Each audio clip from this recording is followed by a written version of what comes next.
Assalamualaikum warahmatullahi wabarakatuh. Berjumpa lagi di channel kita Edi Prayitno, Menachem Ali Official, Geraha Mu'alaf dan Geraha Mu'alaf TV.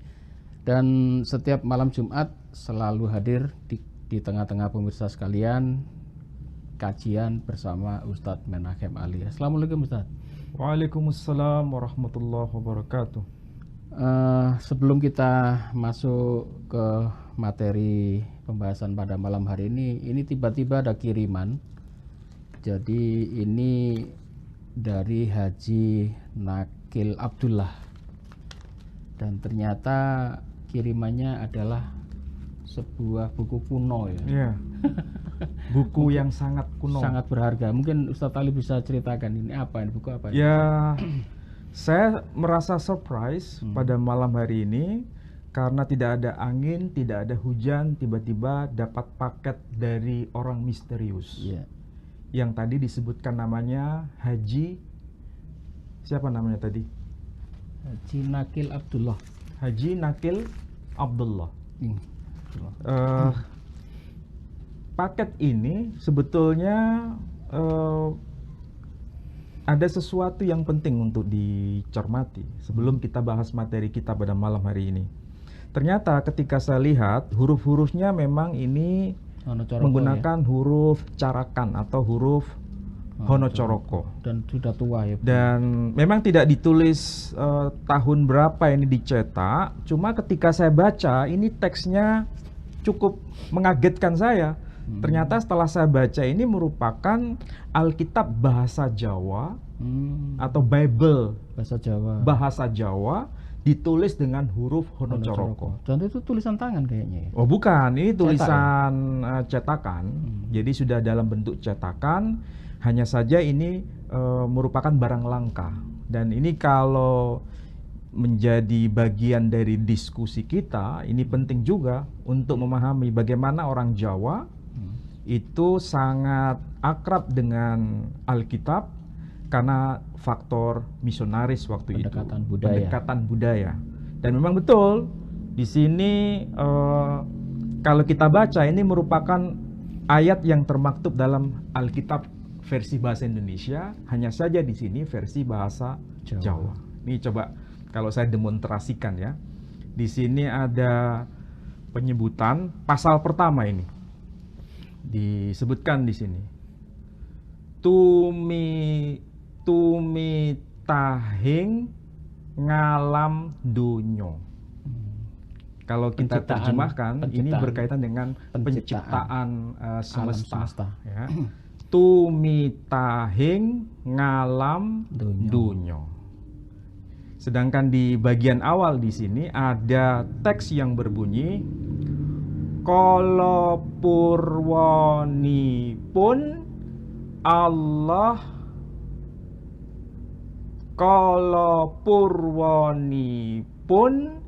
Allah anitahaken langit lan bumi. Oh, pada mulanya Allah menciptakan langit. Berarti kalau diterjemahkan bahasa Indonesia pada mulanya Allah menciptakan langit dan bumi. Berarti ini fix Alkitab versi bahasa Jawa dalam tulisan Honocoroko atau tulisan Jawa.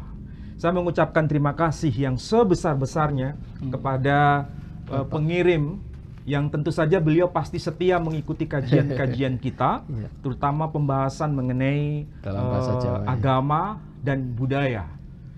Dan dua hal penting itu selalu kita jadikan suguhan untuk para pencari ilmu. Saya kira ini bukan hanya kajian agama dan budaya, tapi bahkan kajian lintas agama dan lintas budaya. Okay? Saya kira ini suatu kebahagiaan bagi saya dapat sesuatu yang sangat berharga, lebih berharga dari kitab yang saya punya ini. Ini bisa dibeli, gitu ya. Kalau ini sulit dicari, sangat sulit dicari. Sudah tidak ada cetakannya lagi. Tidak dicetak lagi. Nah, ini pasti cetakan lama ini. Cuma tidak diketahui tahun berapa pencetakannya. Sampulnya soalnya sudah tidak ada. Ya? Sampulnya sudah hilang Pak Edi.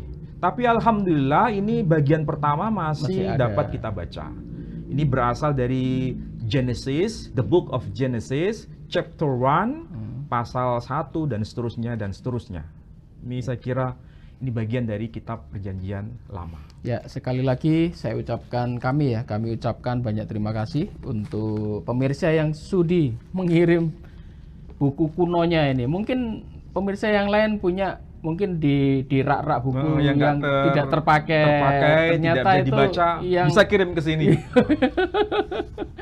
Ternyata ada peninggalan dari kakek nenek moyangnya dulu, ada buku-buku kuno ya. Soalnya kapan hari saya juga pernah ditawari, cuman belum saya WA lagi nih. Dia bilang ada buku tulisannya ya seperti itu, Wonocoroko mau dikirim ke Ustadz Ali. Tapi dia bilangnya nggak dikirim, suruh beli. Tapi belum saya hubungi lagi. Jadi terima kasih ya untuk Bapak Haji Nakil Abdullah.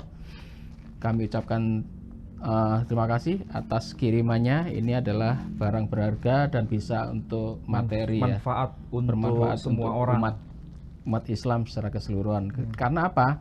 Dari buku ini kita bisa melihat penyebaran agama Kristen di Pulau Jawa melalui pendekatan budaya, tulisan Wonocoroko. Dan ini bukti konkret. Bukti konkret. Jadi kalau orang mengatakan tidak ada misionarisasi bahasa Jawa dalam budaya Jawa, saya kira pendapat itu tidak berdasar. Karena dengan bukti ini kan bukti fisik. Yang sekaligus menvalidasi bahwa ada semacam gerakan misionarisasi, gerakan Zending yang ada di tanah Jawa dengan menggunakan bahasa Jawa, bahkan menggunakan huruf Wonocoroko untuk mentransformasi pengetahuan Alkitab di antara orang-orang Jawa. Saya ingat yaitu kalau Ustadz Ali dulu pernah cerita Al-Quran dalam huruf Pegon. Pakai huruf Wonocoroko, kayaknya ini mereka juga menduplikat itu. Iya betul, iya betul. Sangat-sangat membuktikan data ini tidak bisa ditolak kebenarannya bahwa gerakan untuk mentransformasi pengetahuan kekristenan itu memang terjadi di kalangan masyarakat Jawa dengan menggunakan huruf Wonocoroko, bahkan menggunakan bahasa Jawa. Nah, saya kira itu biasanya orang-orang yang mengerti ini tingkatan dulu ya, itu adalah orang priai. Ya pastilah. Jadi yang disasar duluan ini orang yang para punya priai. Ilmu, para priai atau kelompok orang-orang yang bangsawan. Ya, betul. Bangsawan Jawa waktu itu pasti sangat tahu membaca huruf Wonocoroko. Sedangkan kalau huruf Pegon, hurufnya huruf Arab tapi bahasa Jawa, itu berarti pola yang dipakai di kalangan pesantren. Jadi keraton dan pesantren itu menjadi sasaran dalam proses Zending di tanah Jawa. Soalnya dulu itu biasanya penyebaran agama itu kalau kepalanya dipegang duluan, maka yang lain ikut. Misalkan di sebuah kasepuan, nah itu siapa tokohnya di situ? Mungkin di Kasunanan, siapa sunan di situ? Atau di tingkat kecamatan, kabupaten sampai tingkat kerajaan ya. Ya, betul. Pakai raja dan sebagainya. Ya, saya kira itu fakta yang tidak bisa ditolak. Dan apa yang dilakukan oleh gerakan Zending ini merupakan sesuatu strategi yang sangat cantik untuk menyebarkan agama di lingkungan masyarakat Jawa dalam konteks budaya Jawa. Dan nanti kita bisa Ustadz Ali bedah, mungkin isinya berbeda atau sama, atau ada misteri di dalamnya. Ada sesuatu yang misteri. Baik, saudaraku sekalian, kita masuk ke materi. Jadi materi kali ini masih meneruskan topik yang kemarin. Kita kemarin sudah membahas soal apakah ayah Nabi Muhammad itu masuk neraka atau tidak. Nah, saya ini jadi ingat Ustadz Ali. Kenapa? Karena saya pernah jadi Kristen. Jadi saya sering orang-orang Kristen di kalangan kami dulu, terutama untuk yang ya orang-orang yang ingin memojokkan Islam ya. Biasanya mereka itu mengambil dua topik utama. Pertama yaitu soal neneknya Nabi Muhammad, yaitu dari keturunan Bani Ismail, itu adalah dia katakan seorang budak, yaitu Ibu Hajar. Kemudian yang kedua, bahwasanya tuduhan ayah Nabi Muhammad tidak selamat. masuk neraka. Masuk neraka. Jadi ngapain kamu ikut Nabi Muhammad sedangkan ayahnya sendiri masuk neraka? Itu dulu yang sering-sering dipakai senjata ya. Dan kali ini kalimat seperti itu juga dipakai Edis untuk menyerang Islam. Gitu ya. Jadi dia Edis ini kan mengambil model-model itu yang seperti model-model gitu untuk menyudutkan Islam, dan itu hadisnya ada soalnya. Terutama di hadis Muslim ya, kemarin kita bahas itu. Ngapain kamu masuk Islam, ngapain patuh pada Nabi Muhammad, Nabi Muhammad aja gak bisa menyelamatkan ayahnya. Tidak qualified gitu ya. Mungkin seperti itu ya. Tidak memiliki marwah, ya. Tidak memiliki kualifikasi tinggi. Ya. Kalau dia saja sebagai nabi tidak mampu menyelamatkan ayahnya ke surga, bagaimana mungkin seorang muslim bisa yakin bahwa dirinya akan masuk surga? Betul. Kira-kira kalau pernyataan itu dihadapkan kepada seorang muslim, bisa murtad lagi itu? Iya. Makanya saya dulu pernah jadi Kristen, teman-teman itu sering memojokkan saya dengan itu. Supaya apa? Iman saya luntur, saya kembali dan kembali ke murtad yang lama. Betul. Mungkin Ustaz Ali punya jawabannya soal ini, silakan Ustaz. Oh gitu ya. Baik, makasih Pak Edi. Diskusi kita pada malam hari ini masih melanjutkan tema yang kita bahas pada pekan yang lalu. Kalau para netizen, para pemirsa mencermati apa yang kita diskusikan pada minggu yang kemarin, minimal ada pesan utama dari diskusi itu. Memang ada persoalan berkaitan dengan kajian linguistik, kajian kebahasaan, kajian istilah yang dipakai dalam bahasa Arab itu sendiri. Karena kalau kita merujuk pada hadis yang kemarin itu merujuk pada kitab Sahih Muslim, tidak ada seorang pun Muslim yang menolak hadis yang termaktub dalam kitab Sahih tersebut. Karena di dalam redaksi itu memang ada penyebutan secara tegas menggunakan bahasa Arab. Dan memang hadis kan ditulis dalam bahasa Arab aslinya. Ayatnya, maksud saya, redaksi teks hadisnya berbunyi, Inna abi wa abaka finnar. Ada seorang laki-laki kan, kemarin yang disebutkan dalam hadis itu, ringkasnya begini, An Anas radhiyallahu an, dari sahabat Nabi yang bernama Anas radhiyallahu an. Kemudian beliau melaporkan dalam redaksi itu, anna rajulan qala, sesungguhnya ada seorang laki-laki yang bertanya atau yang berkata kepada Nabi Muhammad SAW. Pertanyaannya itu sederhana. Dalam lafal bahasa Arab itu dia berkata, Aina abi. Kalau teksnya berbunyi demikian, itu kalau saya terjemahkan secara netral ya, di mana abaku? Saya tidak terjemahkan dulu kata aba, abi itu. Jadi kalau bahasa kita aina abi, maksudnya di mana abaku? Kemudian ketika pertanyaan itu disampaikan kepada Nabi, maka Nabi dengan wahyu yang beliau terima, dan Quran sendiri mengkonfirmasi. Kalau dalam Quran kan jelas disebutkan wama yantiqu 'anil hawa in huwa illa wahyu yuha. Tidaklah yang disampaikan oleh Nabi itu berasal dari hawa nafsunya, tetapi beliau bicara atas nama wahyu yang beliau terima dari Allah Azza wa Jalla. Jelas Quran itu mengkonfirmasi Nabi bicara bukan dari dirinya sendiri, tapi apa yang dia dengar, apa yang dia peroleh, itulah yang disampaikan dalam tuturan beliau. Nah, ketika ada pertanyaan laki-laki tadi, Aina abi, di mana abaku? Maka Nabi menjawab, huwa finnar, dia di neraka. Kalau dikatakan dia di neraka, berarti apa yang disampaikan Nabi itu bukan kabar gembira. Itu kabar duka cita, bukan kabar sukacita. Karena itu jawaban Nabi mengindikasikan kabar duka cita, maka orang ini merasa tidak happy.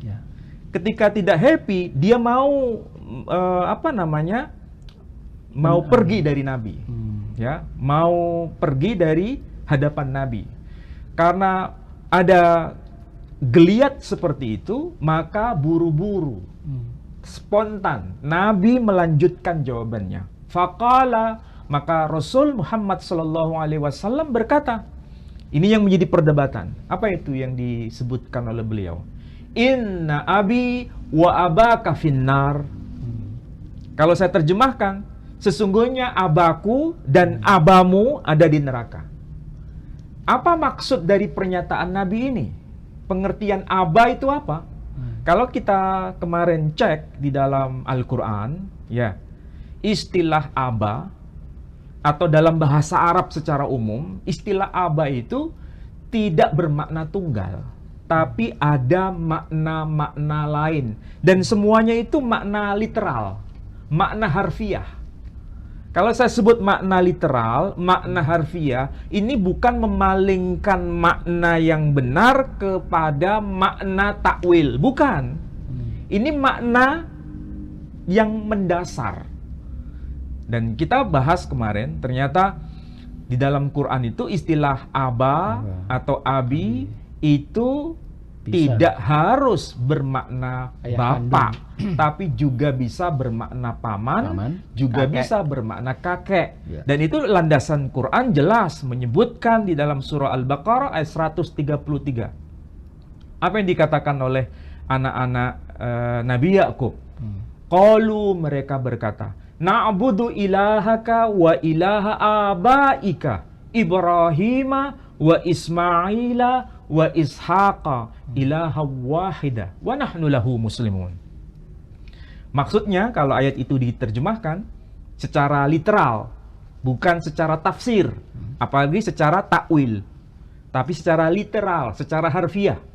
Qalu, mereka berkata, na'budu ilahaka wa ilaha abaika.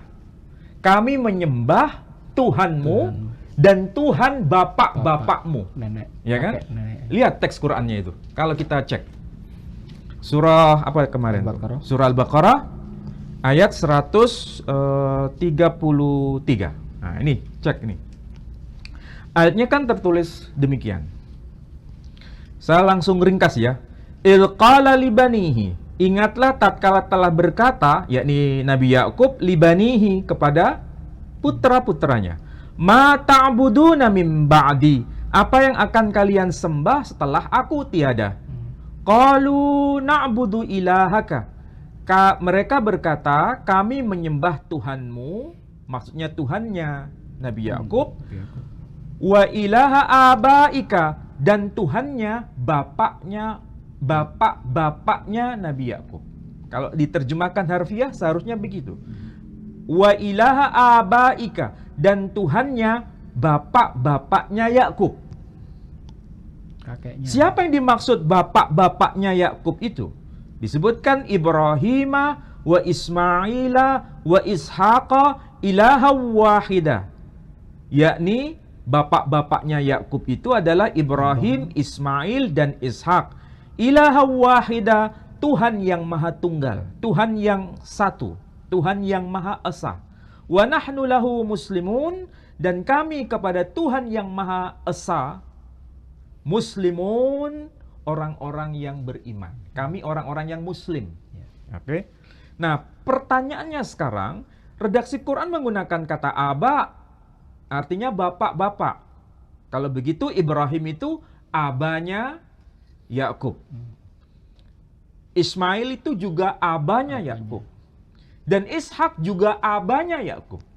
Tapi di sini ada 3 makna yang muncul secara literal. Ibrahim disebut abanya Yakub, maksudnya aba itu kakeknya Yakub. Ismail disebut abanya Yakub, maksudnya paman. Beliau sebagai pamannya. Dan Ishak disebut abanya Yakub karena beliau adalah memang bapak kandung atau ayah kandung dari Yakub. Jadi ini makna Quran, makna literal, istilah aba itu ada 3 varian. Jadi tidak bisa dikhususkan itu pasti bermakna bapak kandung. Ayah kandung. Dan ini saya kira pembahasan yang penting dalam studi linguistik. Karena bahasa Arab begitu. Oke? Baik itu bahasa Arab, bahasa Ibrani juga sama. Makanya kalau istilah ada aba, ada ibn. Ibn tuh bin. Kalau bahasa kita. Bahasa Ibrani juga disebut ben. Makanya kalau disebut Yesus ben Abraham, bukan berarti Yesus itu anak kandung dari Abraham. Tapi yang dimaksud adalah Yesus keturunan Abraham. Jadi ben juga tidak harus bermakna anak kandung, tapi anak dari anak-anak sebelumnya sampai nyambung kepada Ibrahim. Itu bahasa Semitik begitu Pak Edi. Jadi tidak sesederhana orang berkata ini pasti maknanya adalah bapak kandung. Malah nanti membuktikan bahwa dia tidak paham kajian linguistik bahasa Arab itu sendiri. Oke? Karena dibatasi hanya satu makna. Oke.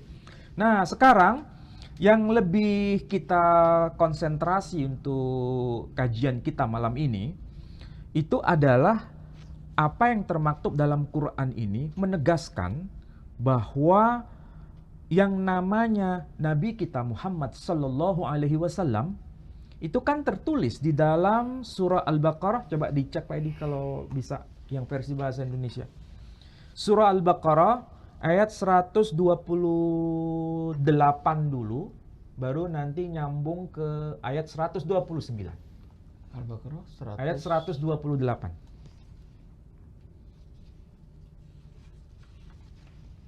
Al-Baqarah 128. Ya Tuhan kami, jadikanlah kami berdua orang yang tunduk patuh kepada Engkau, dan jadikanlah di antara anak cucu kami umat yang tunduk patuh kepada Engkau, dan tunjukkanlah kepada kami cara-cara dan tempat-tempat ibadah haji kami, dan terimalah taubat kami, sesungguhnya Engkaulah yang Maha Penerima taubat lagi Maha Penyayang. Nah, perhatikan di sini ya. Kalau kita cermati terjemahan bahasa Indonesia, di situ ada satu kata kunci, yakni kata kuncinya apa? Ada istilah anak cucu, ya. Ayat 128, ya Tuhan kami. Itu bahasa Arabnya Rabbana. Jadi Rabbana kalau diterjemahkan, ya Tuhan kami. Waj'alna, jadikanlah kami. Muslimaini, berdua orang yang tunduk patuh. Laka, kepada engkau. Itu kalau diterjemahkan secara harfiah. Berarti ini merupakan doa dari dua orang ya yang mereka menyebut dirinya sebagai muslimaini, dua orang yang tunduk patuh. Maksudnya dua orang yang muslim kepada engkau, kepada Allah Azza wa Jalla. Siapa yang dimaksud dua orang yang muslim itu? Itu kan termaktub di ayat 127. Dua orang yang muslim itu siapa? Nggak usah dilihat di situ, tapi saya tunjukkan di teks ini. Dikatakan wa idh yarfa'u Ibrahimul qawa'ida minal baiti wa Ismail. Dan ingatlah tatkala Ibrahim menegakkan pondasi rumah Tuhan bersama sang putra yakni Ismail. Jadi dua orang yang dimaksud, dua orang yang muslim tadi itu merujuk pada dua nama. Siapa? Ibrahim dan Ismail. Kalau saya tanya ke Pak Edi, Ibrahim muslim atau bukan? Iya. Ismail muslim atau bukan? Iya. Mana dalilnya? Ayat ini. Tunduk patuh itu. Karena ayat ini menegaskan Rabbana waj'alna muslimain. Wahai ya Rabb, ya Tuhan kami, jadikan kami dua orang yang muslim. Berarti Ibrahim muslim, Ismail juga muslim. Nah, sekarang redaksi ayat itu berlanjut. Apa itu? Wa min dzurriyyatina. Perhatikan di situ. Wa min dzurriyyatina. Dan juga dzurriyyah kami. Keturunan. Dzurriyyah kami di situ diterjemahkan apa? Anak cucu. Kalau bahasa Indonesia, dzurriyyah itu keturunan. Oke, kalau diterjemahkan. Wa min dzurriyyatina, di situ bahasa Arab Quran jelas.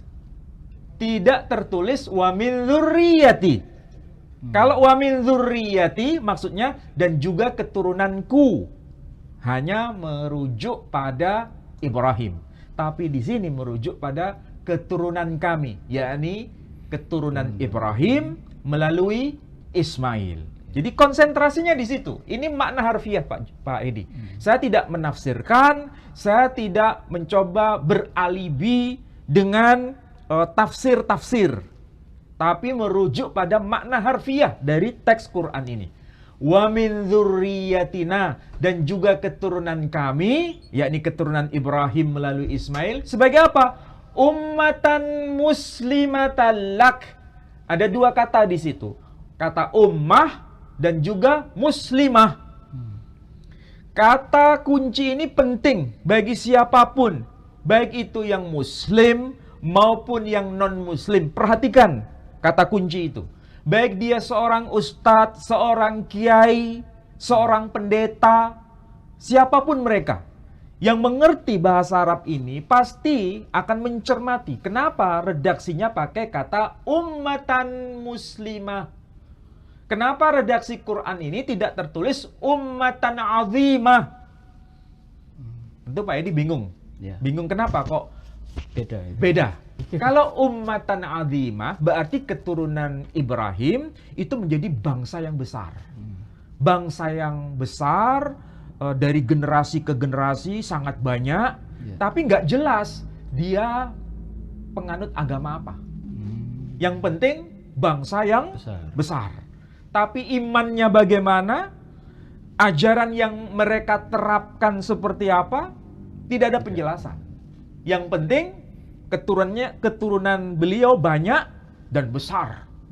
Tapi di sini Quran sudah memberikan kode bahwa keturunan Ibrahim melalui Ismail ini lebih merujuk pada generasi yang muslim. Disebut muslim itu. Karena di situ jelas menggunakan kata muslimah. Jadi ummatan muslimah maksudnya ini adalah bangsa keturunan dari Ismail dari generasi ke generasi. Mereka ini menjadi orang-orang yang muslim. Dari generasi yang muslim ini kemudian di ayat 129 Allah memilih di antara mereka yang muslim itu Nabi kita Muhammad sallallahu alaihi wasallam. Perhatikan ayat 129 Pak Edi. Ayat 129. Ya Tuhan kami, utuslah untuk mereka seorang rasul dari kalangan mereka yang akan membacakan kepada mereka ayat-ayat Engkau dan mengajarkan kepada mereka Alkitab atau Al-Quran dan Al-Hikmah atau As-Sunnah, serta mensucikan mereka. Sesungguhnya Engkaulah yang Maha Kuasa lagi Maha Bijaksana. Nah, jelas kan? Kalau kita lihat terjemahan bahasa Indonesia, ada penegasan di situ. Ya Tuhan kami, utuslah untuk mereka seorang rasul dari kalangan mereka. Ya, ada kata kunci rasul, ada kata kunci mereka. Oke. Kemudian yang akan membacakan kepada mereka ayat-ayat Engkau dan mengajarkan kepada mereka Alkitab, yakni Al-Quran, dan Al-Hikmah, yakni As-Sunnah, serta menyucikan mereka. Sesungguhnya Engkaulah yang Maha Kuasa lagi Maha Bijaksana. Kalau Pak Edi cermati, berapa kali kata mereka itu diulang? Tuh. Ada berapa? 3, 1, 2, 3, 4, 5. Berarti ini harus menjadi kata kunci. Diulang sampai 5 kali. Kalau versi bahasa Arabnya apa? Kata mereka di sini sampai diulang 5 kali. Ternyata itu isim dhamir, yakni hum. Hum itu kan berarti sesuatu yang harus kita cermati. Ini siapa mereka ini? Ya kan? Ternyata itu ada kaitan dengan ayat sebelumnya. 28. Apa itu?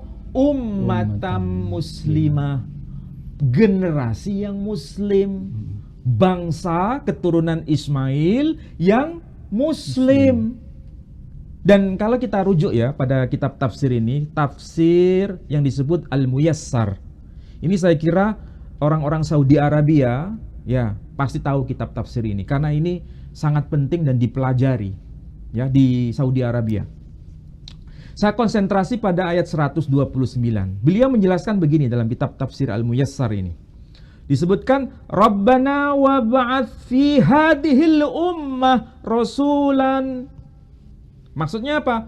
Wahai ya Rabb, ya Tuhan kami, utuslah fi hadhil ummah. Hadhil ummah maksudnya ummah ini, generasi ini. Generasi apa itu? Generasi yang dimaksud sebagai ummatan muslimah. Generasi yang muslim tadi. Ya. Keturunan Ibrahim melalui Ismail. Ada kelanjutan di sini. Bahkan dijelaskan. Rabbana wa ba'ats fi hadhil ummah. Apa itu? Rasulan, seorang rasul min dzurriyyati Ismail, dari keturunan Ismail. Yatlu alaihim ayatika, yang rasul itu akan membacakan kepada mereka ayat-ayatmu, wa yu'allimuhum, dan rasul itu akan mengajarkan kepada mereka Al-Qur'an, yakni Al-Qur'an, was sunnah, dan juga as-sunnah. Jadi yang dimaksud sini siapa? Yang dimaksud di sini Nabi kita Muhammad sallallahu alaihi wasallam. Nabi Muhammad sallallahu alaihi wasallam itu berasal dari kalangan mereka. Mereka itu siapa? Ummatan muslimah, generasi yang muslim. Dan itu keturunan Ismail dari Ibrahim.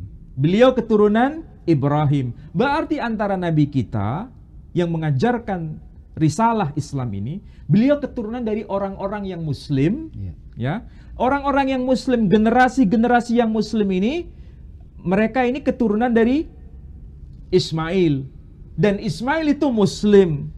Ismail keturunan dari Ibrahim. Ibrahim itu juga muslim. Berarti ini tegas.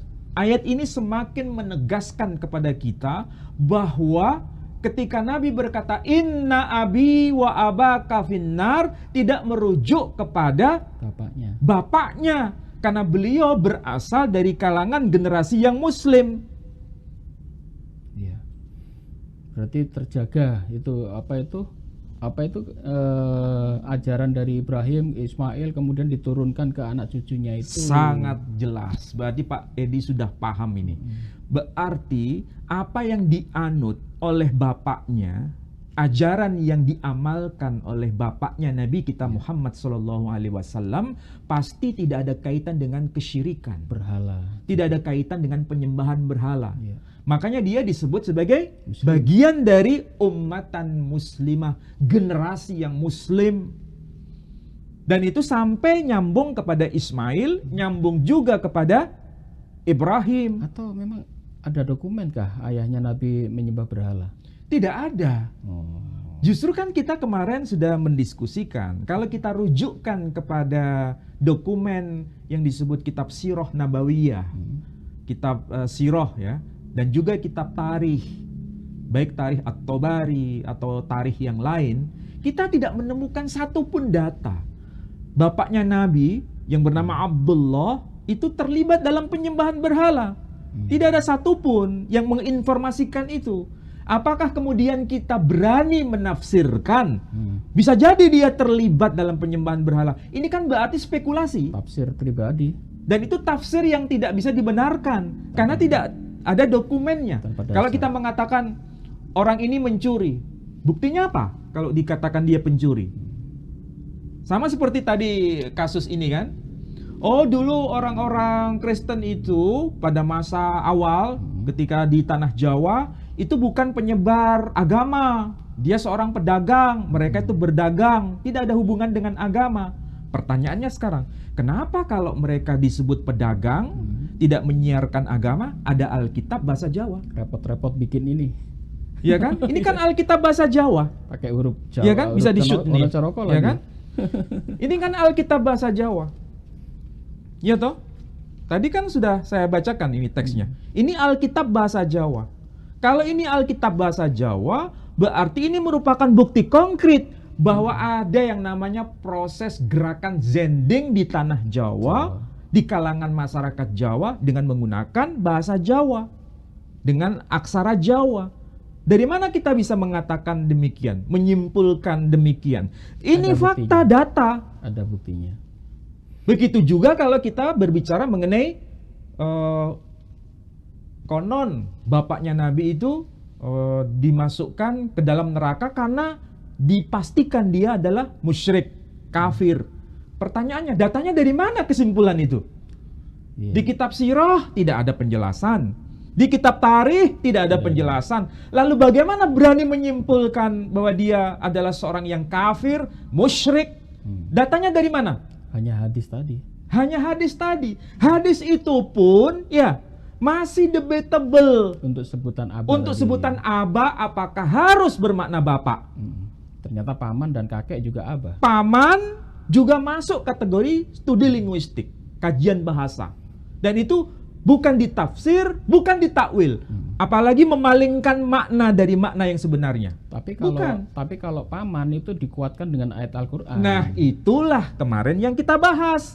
Ternyata kalau itu dipahami, inna abi wa abaka finnar, sesungguhnya pamanku dan pamanmu ada di neraka. Fix. Quran mengatakan memang pamannya Nabi ada di neraka. Apa ayatnya? Tabbat yada abi lahabi watab. Jelas di situ. Kalau dikonfirmasi apakah ayahnya Nabi terlibat dalam penyembahan berhala dan dia kafir, mati dalam kekafiran, ada nggak dalam ayat Quran? Tidak ada. Saya minta kalau seandainya Edis yang selalu orang dia menuduh Islam, mencerca Islam, tolong buktikan dalam Quran bapaknya Nabi divonis dalam api neraka. Tunjukkan datanya. Kalau ada, saya akan murtad hari ini. Saya juga kembali.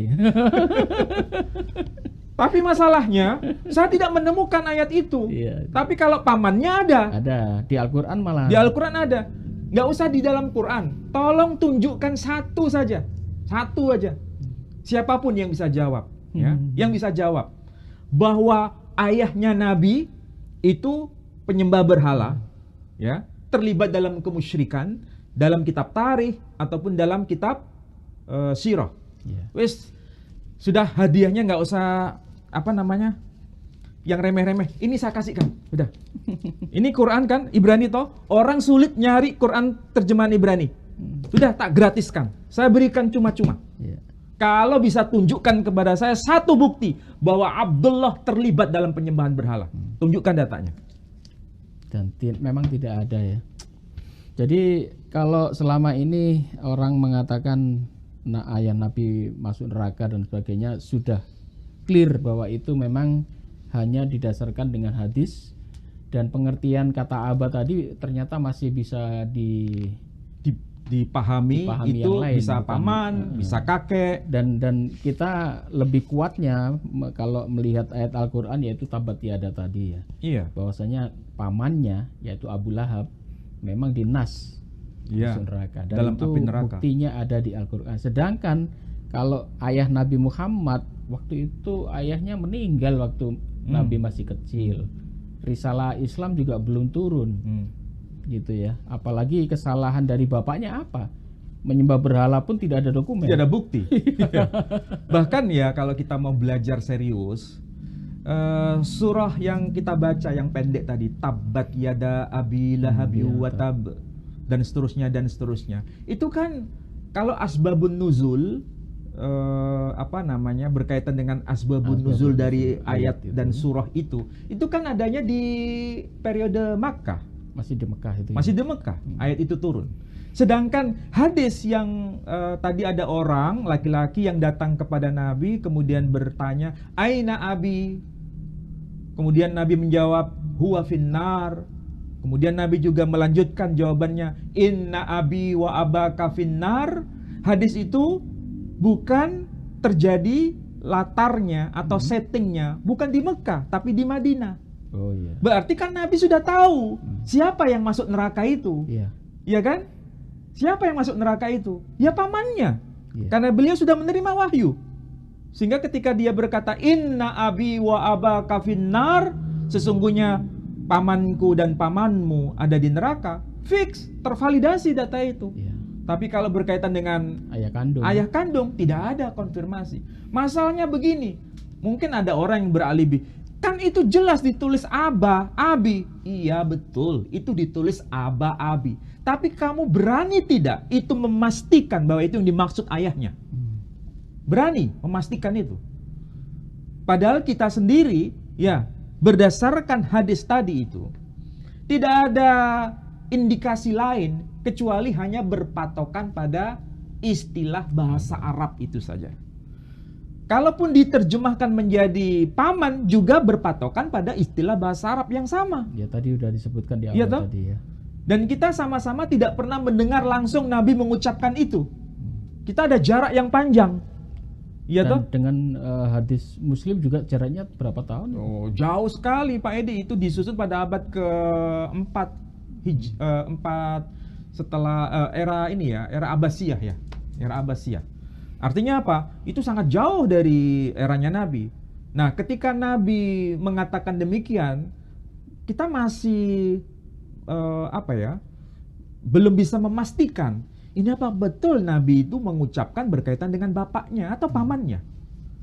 Atau orang tua, kan waktu itu Nabi juga diasuh paman-pamannya. Makanya itu. Dia juga menganggap mereka juga orang tuanya gitu ya. Tapi yang jelas ya, memang ini seringkali dimanfaatkan oleh orang-orang non-muslim untuk memurtadkan umat Islam. Betul. Dengan bahasa lain begini, kalau Nabi umat Islam saja tidak bisa menjamin bapaknya itu masuk surga, bahkan menvonis, bahkan tegas memvonis bapaknya itu masuk neraka. Bagaimana mungkin orang yang mengaku muslim menjadi mu'alaf, dia terjaminkan dalam surga? Kira-kira kalau ada mu'alaf diberikan informasi kayak begini, dia goyah nggak imannya? Pasti goyah. Bapaknya saja dia nggak bisa jamin, apalagi saya yang bukan siapa-siapa, mengaku sebagai umatnya, menjadi mu'alaf, kemudian mengklaim masuk ke surga. Apa bisa dipastikan? Itu yang pertama. Yang kedua lebih parah lagi nanti kesimpulannya. Apa kesimpulan yang paling jahat ini? Ini paling jahat kesimpulannya. Apa itu? Kalau Nabi itu mengakui bahwa bapaknya itu divonis dalam neraka, kesimpulannya berarti nabinya umat Islam itu keturunan orang yang ahli neraka. Iya kan? Kalau nabinya umat Islam keturunan ahli neraka, lebih baik ikut Yesus Kristus, bukan keturunan ahli neraka. Iya kan? Iya. Ayo sekarang saya ulang, Pak Edi ini. Iya kan? Lebih baik mengikut Yesus Kristus atau mengikut Nabi Muhammad? Kalau bapaknya masuk neraka. Kalau bapaknya Nabi Muhammad masuk neraka, sedangkan leluhurnya Yesus Kristus tidak ada satupun yang masuk neraka, lebih baik ikut Yesus Kristus daripada ikut Nabi Muhammad SAW. Iya kan? Tolong perhatikan ini. Dan ini kesimpulan yang salah sebetulnya.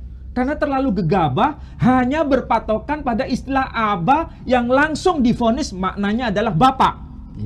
Ini karena tidak paham bahasa Arab secara keseluruhan. Ya, kadang-kadang orang Islam kan berdoa ini kepada Nabi Muhammad supaya diberi surga dan sebagainya. Lah kalau umatnya berdoa minta surga sedangkan bapaknya masuk neraka, gimana nanti ya? Makanya tadi Pak Edi, kalau seandainya ini mu'alaf ya, disuguhi hadis seperti ini oleh orang-orang misionaris tadi, itu pasti banyak yang murtad. Pasti banyak yang murtad. Dan kasusnya Edis melakukan itu kan? Dan jangan salah, sekarang juga yang sudah mu'alaf ada yang kembali jadi tidak muslim lagi. Murtad lagi. Gara-gara apa? Disuguhi hadis seperti ini. Yang maknanya itu sebetulnya tidak pas. Oke? Ditafsir letterlek. Nah, kalau kita kembalikan pada ayat tadi, sekarang apa yang bisa kita bantah? Disebutkan ummatan muslimah, generasi yang muslim. Berarti kesimpulannya jelas, Nabi kita Muhammad SAW itu keturunan dari generasi yang muslim. Kemarin kita uraikan bahwa di Mekah itu ada 3 golongan ya. Itu nanti kita bahas tuh. Ini belum kita bahas sekarang kan? Belum. Jadi ada golongan muslim, golongan yang muslim yang disebut Hanif, kemudian golongan yang Kristen Arab, penyembah berhala. Golongan penyembah berhala. Ini belum kita bahas. Nah, kesimpulannya ayat ini sebagai pengingat bagi mereka yang mengaku kiai, bagi mereka yang mengaku ustadz, bagi mereka yang mengaku pendeta. Perhatikan kata kunci dalam Quran, ummatan muslimah. Ini generasi keturunan Ismail, keturunan Ibrahim, Dan dari generasi yang disebut ummatan muslimah, generasi yang muslim ini, Nabi lahir dari sulbi mereka. Mengikuti milah Nabi Ibrahim. Mengikuti milahnya Ibrahim. Betul. Sekarang pertanyaannya, apakah ayat ini membuktikan bahwa Nabi keturunan orang ahli neraka yang musyrik itu bertentangan tidak dengan ayat tadi? Iya, Pasti bertentangan. Kesimpulannya tidak cocok dengan Quran ini. Tapi untuk Abu Lahab itu kan juga saudara Nabi ya. Abu Lahab itu pamannya. Iya, masih Pamannya. ada nasab dengan Nabi. Itu kisahnya kenapa sampai masuk neraka ya? Ya karena dia pertama menentang ajaran Nabi waktu dan dia Nabi melakukan kesyirikan, penyembahan terhadap berhala. Waktu Nabi sudah menyebarkan Islam ditentang oleh Abu Lahab. Ditentang oleh Abu Lahab. Dan Abu Lahab itu memang salah satu tokoh Quraisy yang telah menyimpang. Saya belum bicara di sini ya. Nanti saya jelaskan sejak kapan orang-orang keturunan Ismail yang Hanif itu mulai melenceng keluar dari ajaran Nabi Ismail. Padahal itu sejak kapan? Masih keluarganya Nabi. Iya, itu terjadi memang. Dan itu dipengaruhi, saya harus dari ngomong luar di sini, kemarin ya. dari kalangan orang-orang Arab Yaman. Ya. Dari suku yang keturunan Kahtan ini. Nah, nanti kita akan bahas. Tapi kita sekarang konsentrasi di ayat ini. Ayat ini jelas mengatakan ummatan muslimah, ya, generasi yang muslim. Ini ternyata tervalidasi juga di dalam kitabnya kaum ahlul kitab sendiri. Jadi ini generasi terus begitu ya, sampai kepada Nabi kita Muhammad SAW. Saya bacakan di sini aja. Cuma ini penting untuk dicermati. Sebentar. Nah, di sini ada penegasan. Saya bacakan di sini ya. Ini kitabnya bukan dari kalangan ulama kita, Pak Edi. Ini kitabnya kaum Kristiani. Al-Mawsu'ah Al-Kanisiyah. Berkaitan dengan apa? Al-Ahdul Qadim. Jadi ini kitab perjanjian lama. Syarh likulli ayah. Ini yang juz pertama ya. Sifr at-Ta'win. Kitab Kejadian. Sama seperti yang bahasa Jawa tadi. Kitab Purwaning Dumadi. Nah, tadi ini kitab Kejadian tapi versi bahasa Arab. Sifr at-Ta'win. Nah, di sini disebutkan ada penegasan begini. Wahadi asma'u bani Ismail bi asma'ihim hasaba bi mawalidihim. Inilah nama anak-anak Ismail sesuai dengan nama mereka menurut urutan kelahiran mereka. Pertama disebut Nebayot Bikr Ismail. Nebayot anak tertua dari Ismail. Wa Kedar dan juga Kedar. Wa Adbiel dan juga Adbiel. Wa Mibsam dan juga Mibsam. Wa Masya wa Duma. Wa Mishma wa Duma wa Masa. Wa Hadar wa Tema wa Yitur wa Nafis wa Kedma. Haula hum banu Ismail. Mereka itu adalah anak-anak Ismail. Jadi anak-anak Ismail ini bagian dari ummatan muslimah. Oke, ummatan muslimah. Dan di sini ada penyebutan Kedar ya. Ternyata di sini ada penegasan ulang wa aidan Kedar dan juga mengenai Kedar ya. Di sini ada sesuatu yang penting digarisbawahi menurut saya ini, baik yang muslim, baik yang kiai, baik yang ustadz, ya, baik yang pendeta, tolong baca ini. Ini kitab penting. Wa kharajat minhu qabilah Quraisy. Dan dari kaum Kedar, keturunan Ismail itu lahir generasi yang disebut qabilah Quraisy, suku Quraisy. Dan Nabi kita Muhammad SAW itu keturunan Quraisy. Apa yang ditulis di kitab ini, ternyata ini siapa penulisnya? Siapa yang memberikan informasi? Ini siapa itu? Al-Baba Tuwadrus As-Sani, Bapak gereja, ya, ini pausnya gereja Ortodok Koptik yang ada di Mesir, ya kan? Coba lihat wajahnya kayak begini, ya toh? Ini kan tertulis Al-Baba Tuwadrus As-Sani. Berarti kita bisa menyimpulkan istilah ummatan muslimah, generasi yang muslim itu bukan hanya Ismail, tapi anak-anak Ismail. Sekaligus anak-anak Ismail ini ya nanti punya keturunan terus sampai kepada Kedar. Sampai pada Quraisy. Dan dari Quraisy nyambung kepada Nabi kita Muhammad sallallahu alaihi wasallam. Jelas di sini dokumen Bapak Gereja ini ya. Dokumen Bapak Gereja ini kan tertulis apa ini? Sahib, artinya dia sebagai apa ya, pemimpin dari gereja ortodok Koptik tadi. Ini kan ada kata kunci Al-Markusiyah, Batrik Karaza Al-Markusiyah. Jadi gereja dari gereja Markus. Nah, kalau dalam Islam kan tidak ada Islam Markusiyah itu apa? Tapi ini gereja ortodok Koptik di Mesir.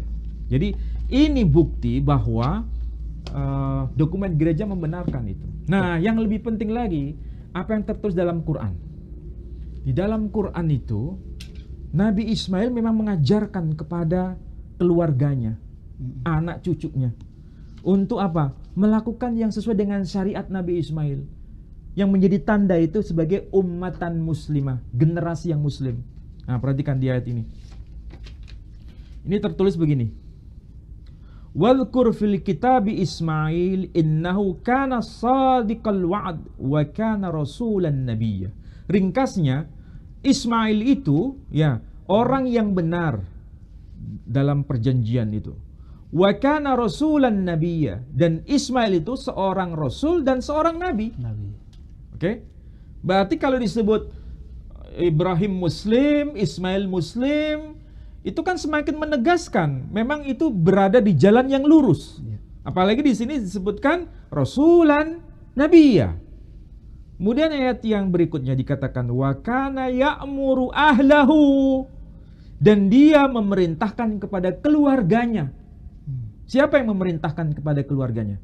Ismail. Memerintahkan apa? Bis salati waz zakah, untuk menjalankan salat dan zakat. Wa kana 'inda rabbih mardiyah. Nah, perhatikan konsentrasi di bagian ini ya. Dia memerintahkan kepada keluarganya. Oke? Nabi Ismail memerintahkan kepada keluarganya. Di sini ada istilah dalam bahasa Ibrani. Wahaya mizwa et benei bet al-hatevila wa al-hasedaqah. Pak itu tahu maksudnya? Iya, sedekah. Berarti ya, sedekah. Nah, oke ya. Di sini berarti wahaya mizwa, dan dia memerintahkan pelaksanaan mizwat. Itu kan perintah-perintah ya.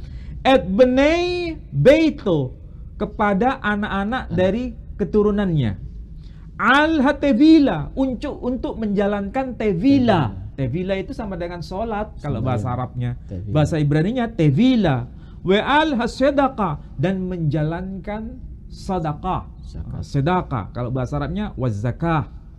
Jelas di sini berarti yang diajarkan oleh Nabi Ismail itu juga diajarkan kepada keturunannya terus begitu, yang kemudian mereka disebut sebagai ummatan muslimah, generasi yang muslim, sampai nanti Nabi SAW diutus di kalangan mereka itu yang muslim.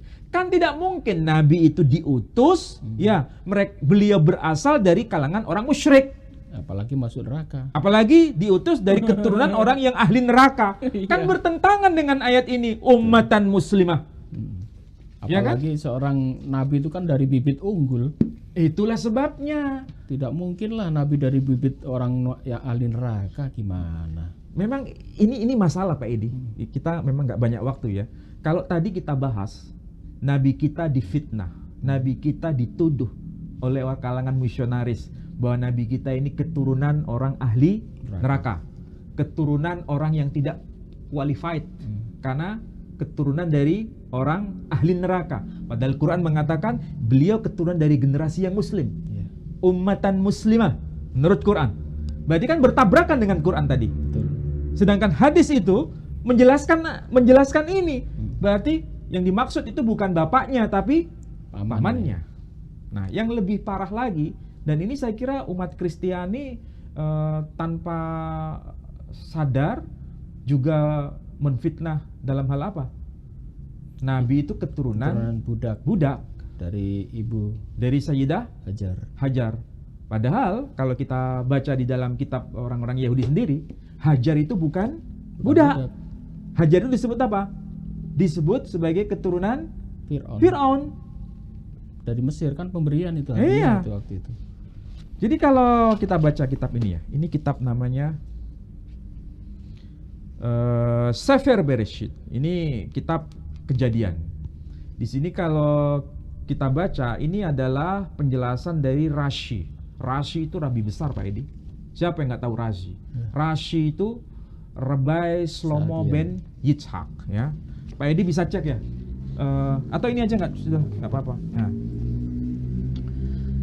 kalau kita lihat di sini pasal 16, ya. Di sini ada penyebutan pasal 16. Ada penyebutan nama perempuan yang bernama Hagar. Dia disebut sebagai orang Mesir. Ya. Ternyata di sini ada penjelasan, Pak Edi. Dikatakan apa itu? Siapa itu Hagar? Bat Paro Hayata. She was the daughter of Paro. Dia adalah putri Fir'aun. Anak perempuan Fir'aun. Kalau disebut anak perempuan Fir'aun, dia bangsawan bukan? Bangsawan. Ini yang nulis bukan Islam kan? Bukan, ini dokumen Yahudi. Kalau memang dokumen Kristiani menyebutkan Hajar atau Hagar itu budak. Dan saya tidak tahu ada yang Muslim mengatakan Hagar itu budak. Ada yang terpengaruh seperti itu. Ada, berarti mereka terpengaruh Kristen atau terpengaruh Yahudi? Terpengaruh Kristen. Yahudi malah jujur ya. Malah Yahudi mengatakan bukan. Yahudi dia itu keturunan Fir'aun. Berarti dia bangsawan. Padahal sering dipojokkan bahwasanya hubungan antara Ishak dengan Ismail itu bermusuhan. Kalau Ismail ini menelurkan keturunannya orang-orang Yahudi, harusnya dia menulis itu rabi menjelekkan. Itu menjelekkan. Tapi enggak kan? Jujur, berarti lebih jujur kan? Betul.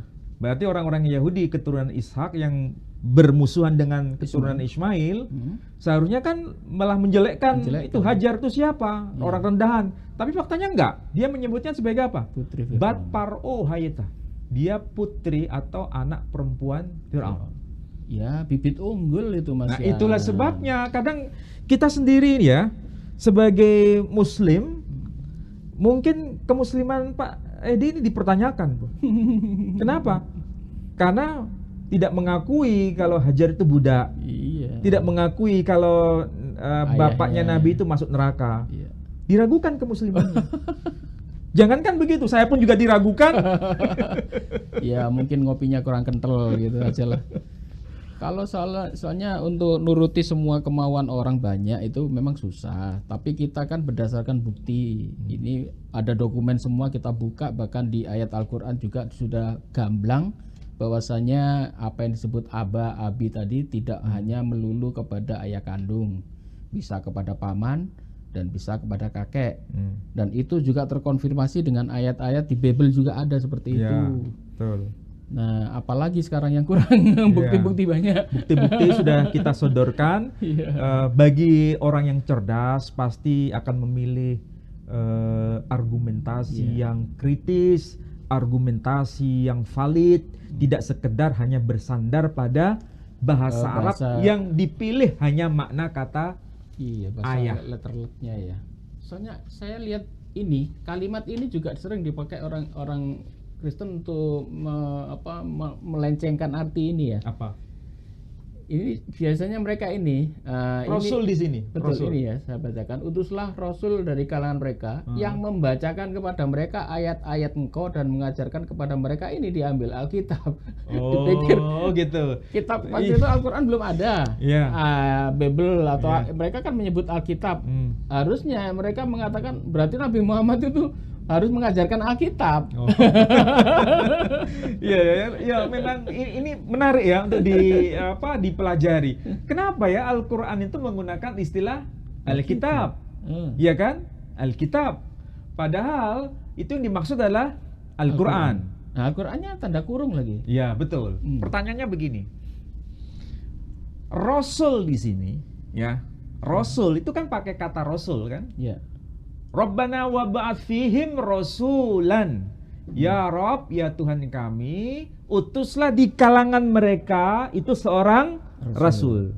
Jadi Rasul ini adalah kata kunci. Ya. Rasul ini dari mana asalnya? Berasal dari kalangan apa? Dari kalangan min dzurriyyati Ismail. Dari keturunan Ya kan? Ismail. Jadi Rasul di sini tidak mungkin merujuk pada Nabi Musa. Rasul ini tidak mungkin merujuk kepada Yesus Kristus, ya kan? Kalau Rasul di sini yang dimaksud merujuk pada Yesus Kristus, pertanyaannya, apakah Yesus Kristus keturunan Ismail? Iya, bukan. Bukan. Apakah ini merujuk pada Rasul yang bernama Musa alaihissalam? Bukan. Bukan. Kenapa? Ternyata konteksnya di sini merujuk pada keturunan Ismail. Bukankah di ayat sebelumnya dikatakan, Rabbana waj'alna muslimaini laka. Wahai ya Rabb, ya Tuhan kami, jadikan kami dua orang yang muslim, yang layak di hadapanmu, wa min dzurriyyatina, dan juga keturunan kami. Dzurriyyah Ibrahim melalui Ismail, nanti muncul sang Rasul ini. Ya. Jadi kalau ini dialamatkan kepada Musa, tidak mungkin, karena Musa bukan keturunan Ismail. Tidak mungkin juga dialamatkan kepada Yesus Kristus, karena beliau juga bukan keturunan Ismail. Satu-satunya yang merujuk pada Ismail adalah Nabi Muhammad SAW. Itu sangat jelas. Pertanyaannya sekarang, kenapa Rasul yang dimaksud keturunan Ismail mengajarkan Alkitab? Apakah Alkitab di situ merujuk pada Alkitab Bible? Iya, atau Taurat. Atau Taurat. Kalau seandainya ini ayat merujuk pada wa yu'allimuhum, bukan Alkitab, tapi disebut At-Taurah, jelas di situ merujuk pada Bible. Atau mengajarkan kepada mereka Injil, berarti itu memang betul Injil. Tapi di sini Alkitab dalam makna umum. Sesuatu yang bentuknya tulisan. Dan tulisan yang diterima oleh Nabi kan bukan Bible. Tapi apa? Al-Quran. Al-Quran yang sudah ditulis itu. Makanya sering kita kalau menyebut kitab Kristen itu jangan Alkitab, biar tidak rancu dengan ini ya. Bible ya karena sesuatu yang ditulis maka disebut Alkitab. Karena sesuatu yang ditulis. Nah, kalau istilah Alkitab kan bendanya yang tertulis. Soalnya kadang-kadang sering kalau saya ngomong Alkitab dimarahi sama orang Islam. Jangan pakai itu untuk menyebut kitab Bible. Sebut aja Bible atau Biblos. Jangan pakai kata Alkitab. Sering saya ditegur seperti itu. Ya kalau apa namanya mereka dilarang pakai istilah Alkitab, sedangkan di Timur Tengah mereka sudah lama pakai istilah Alkitab, Alkitabul Muqaddas. Apa kita larang? Iya, mereka menggunakan Alkitabul Muqaddas. Iya, dan dalam bahasa Suryani disebut Haketava. Haketava itu artinya the books. Iya. Ya kan? Kalau dalam bahasa Ibrani disebut Hasefer. Ya itu nanti sama dengan istilah Allah Iya. Di Kristen Arab dulu juga pakai Allah.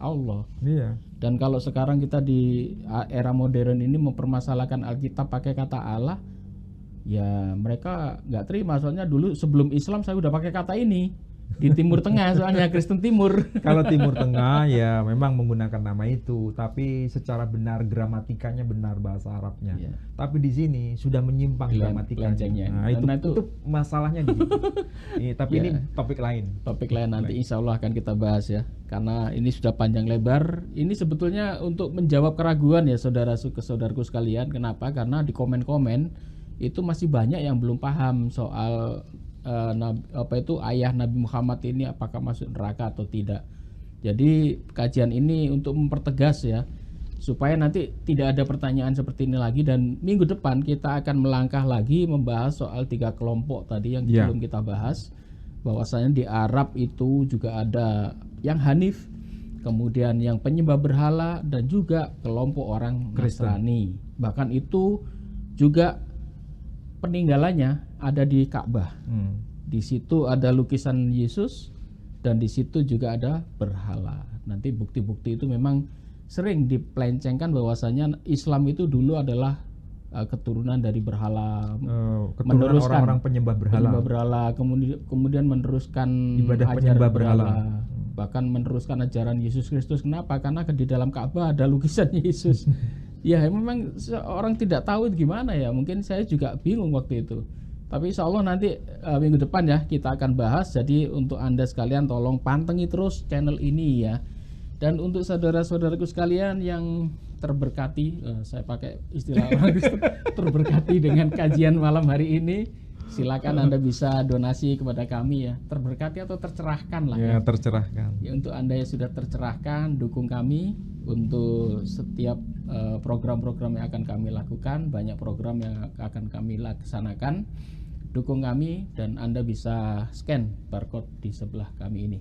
Dan untuk Bapak Ibu sekalian yang sudah menyumbangkan kepada kami ucapkan banyak terima kasih dan semoga Allah Subhanahu wa taala akan melipat gandakan rezeki Anda. Mungkin ada closing, silakan Ustaz. Ya, saya kira dua tuduhan yang sering dialamatkan kepada Muslim ini sudah bisa kita bahas tadi, dan semoga ini mencerahkan bagi mereka terutama yang mu'alaf, bahwa Nabi kita Muhammad SAW bukan keturunan orang yang ahli neraka. Karena kalau Nabi kita Muhammad SAW keturunan orang yang ahli neraka, justru itu bertentangan dengan ayat Quran. Karena Al-Quran mengatakan dengan jelas, wa min dzurriyyatina ummatan muslimah, dan dari keturunan kami, maksudnya keturunan Ibrahim melalui Ismail, itu menjadi satu generasi antar generasi yang mereka disebut sebagai generasi yang muslim. Dan dari mereka inilah kemudian muncul Nabi kita Muhammad SAW. Berarti ajaran yang suci lurus itu nggak mungkin bengkok, nggak mungkin dibengkokkan. Maksudnya tidak mungkin Nabi kita Muhammad SAW dari keturunan orang yang bengkok. Betul. Tapi keturunan dari orang yang lurus. Muslim, yang lurus tadi. Itu yang pertama. Yang kedua, hadis tadi dari kitab Sahih Muslim yang menyebutkan inna abi wa abaka finnar, itu lebih layak dialamatkan kepada pamannya, bukan kepada ayah kandung Nabi. Ya. Sehingga itu sinkron dengan ayat Quran di Tabat Yada itu ya. Dan yang kedua, Nabi kita Muhammad SAW itu dari garis ibunya, maksudnya dari garis neneknya, itu bukan. Dari Sayyidah Hajar, beliau adalah keturunan Fir'aun. Darah biru. Darah biru, bukan budak. darah abu-abu. Budak. Tapi darah biru, maksudnya dari keturunan bangsawan. Itulah sebabnya nanti anak-anak Ismail itu kan disebut sebagai raja-raja, akan melahirkan 12 raja. Itu kan bukan orang sembarangan, tapi kelasnya bangsawan. Jadi fitnahan bahwa beliau itu orang budak belian yang diperjualbelikan, ini merendahkan Nabi kita Muhammad SAW tanpa data. Dan itu orang Islam juga banyak yang percaya. Nah, saya tidak tahu kenapa yang Muslim kayak begini. Ikut Kristen berarti? Ya, nggak tahu, mungkin terpengaruh dengan ajaran Kristen juga, saya nggak paham. Baik saudaraku sekalian, demikian ya kajian pada malam hari ini, semoga tercerahkan. Dan saya selalu bilang selalu ada yang baru. Jadi kajian kami selalu ada yang baru.